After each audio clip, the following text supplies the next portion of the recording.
Division 58 में तरक्याती कामों का आगाज। मोहम्मद अली शबीर के 15 लाख फंड से तमीरात शुरू।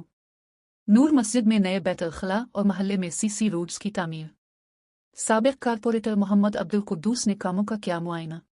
डिवीजन में शब्बीर अली साहब SDF स्पेशल फंड से जो है सो 15 लाख रुपए मंजूर हुए, जिसमें 5 लाख रुपए मस्जिद नूर के लिए, लैट्रिन और तहारत खानों के लिए दिया गया, बाथरूम और तहारत खाने के लिए दिया गया था, जिसका काम चल रहा है।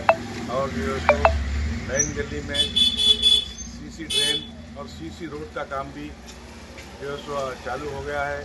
वो भी काम इंशाल्लाह जल्दी कंप्लीट हो जाएगा।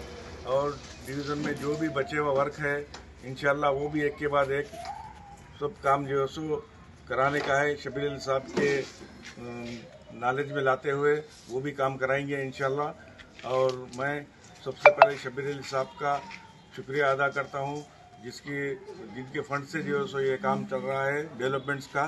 और साथ ही साथ MLC Mahesh Kumar Goud, PCC president Mahesh Kumar Goud साहब का भी मैं शुक्रिया अदा करता हूँ। खास तौर से शब्बीर अली साहब का शुक्रिया अदा करता हूँ, जिनके फंड से ये काम चल रहा है।